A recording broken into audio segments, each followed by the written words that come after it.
1947 সালের জুলাই মাস নিউ মেক্সিকোর রজোয়েল শহরের আকাশে এমন একটি ঘটনা ঘটে যা পরবর্তী দশক ধরে সারা বিশ্বের মানুষ মনে ধরে রাখে।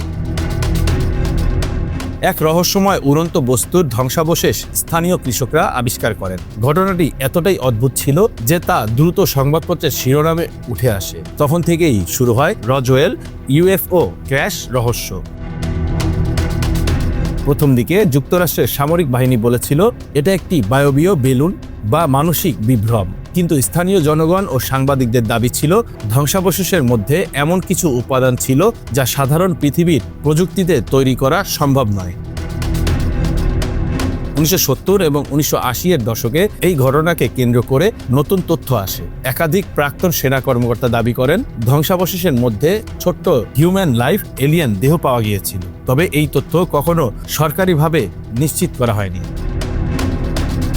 কিছু গবেষক মনে করেন রজোয়েল ক্র্যাশ আসলে গোপন সামরিক পরীক্ষার একটি অংশ ছিল, বিশেষ করে ঠান্ডা যুদ্ধের সময় উচ্চ প্রযুক্তির গুপ্তচর বেলুন এবং সেন্সর পরীক্ষা চালানো হতো।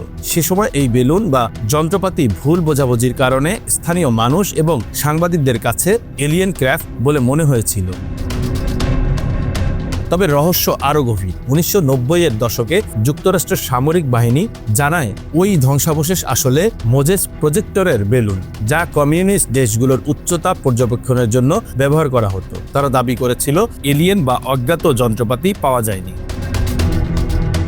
তবুও গবেষক ও ইউএফও অনুসারীরা এর সাথে একমত নন। তারা বলছেন কিছু প্রমাণ এবং সাক্ষ্য এখনও এমন যা সাধারণ বেলুন বা সামরিক যন্ত্রপাতির ব্যাখ্যা দেয় না, যেমন ধ্বংসাবশেষের ধাতব গঠন, অদ্ভুত প্রতিফলন এবং কিছু দেহাত্মক অবয়ব যা মানুষের শরীরের সাথে মেলে না। রজোয়েল ঘটনা শুধুমাত্র একটি ক্র্যাশ নয়, এটি হয়ে গেছে সম্ভাব্য এলিয়েন দর্শনের প্রতীক। এই ঘটনার পর থেকে পুরো রজোয়েল শহর এক পর্যায়ে ইউএফও পর্যটনের কেন্দ্র হয়ে ওঠে। প্রতি বছর হাজার হাজার মানুষ আসে এখানে রহস্য ও এলিয়েনের দিকেই দৃষ্টি রেখে।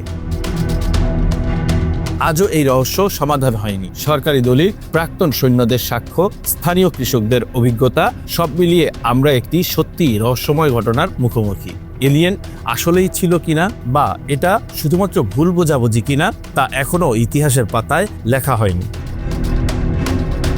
Bangla affairs news desk.